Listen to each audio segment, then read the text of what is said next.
Dear friend, have you ever wondered, in a world filled with wounds, division, and selfishness, does sacrificial love still exist? We live in a world of noise, of hurried footsteps, of people passing each other without pause. And yet, deep within every human soul is a quiet longing, a longing for unconditional love, a light that does not flicker, a soul brave enough to love, even when it costs everything. We are surrounded by stories of power and fame. But what the world needs most are witnesses of selfless love, hearts that choose compassion over comfort, and sacrifice over self-preservation. There was once such a man. He wasn't a king or a hero of war. He wasn't a celebrity. He was a simple Catholic priest. But through one single act of love, he wrote one of the most powerful stories of the 20th century. His name was Maximilian Kolbe, and his life still whispers into our broken world today.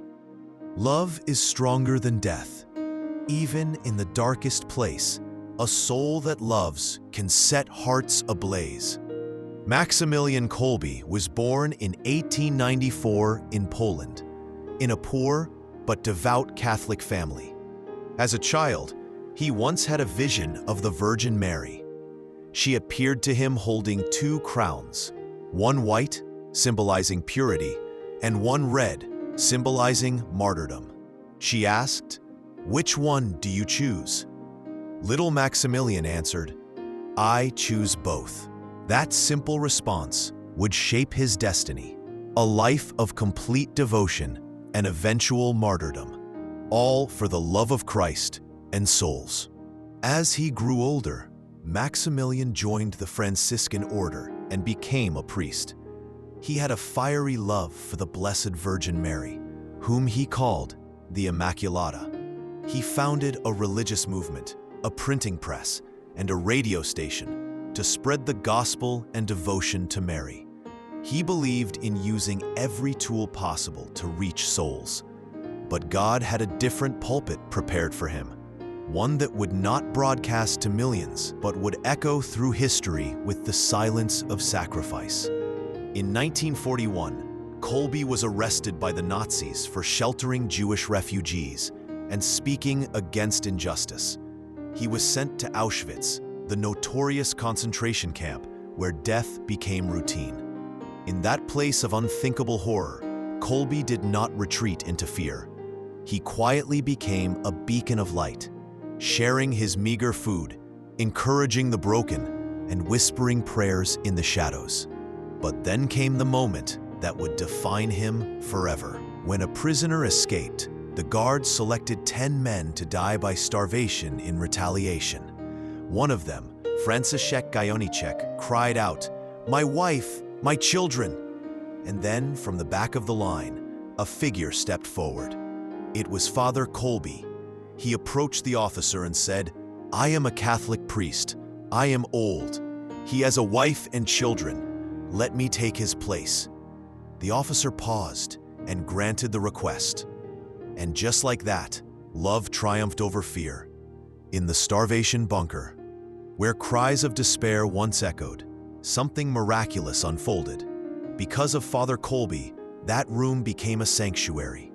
Instead of screams, there were hymns, rosaries, whispered prayers. One by one, the others died. But Kolbe remained alive, praying, consoling, loving, until the Nazis injected him with poison to finish the execution. He died on August 14, 1941, with peace on his face and prayer on his lips. The man Kolbe saved, Franciscan, survived the war. He lived to attend Kolbe's canonization in 1982, standing as a living testimony to a love that laid down its life. Today, his children and grandchildren are alive because one man chose to die for someone he never knew. The miracle was not just Kolbe's survival. It was his choice to give his life when he could have kept it, to forgive in a place of hate, to shine in a place of unspeakable darkness. Kolbe proved this. Real love is not about words. It is about sacrifice. Hatred divides. Love creates. Even in Auschwitz, love can win. You may never stand in a concentration camp, but maybe you're standing in a different kind of prison today. A prison of fear, a prison of anxiety, a prison of resentment, of grief, of pain. And just like Kolbe, you have a choice: to love, to forgive, to serve others when it's not easy. Because sometimes the most powerful way to change the world is to be the first one to light a candle in the dark.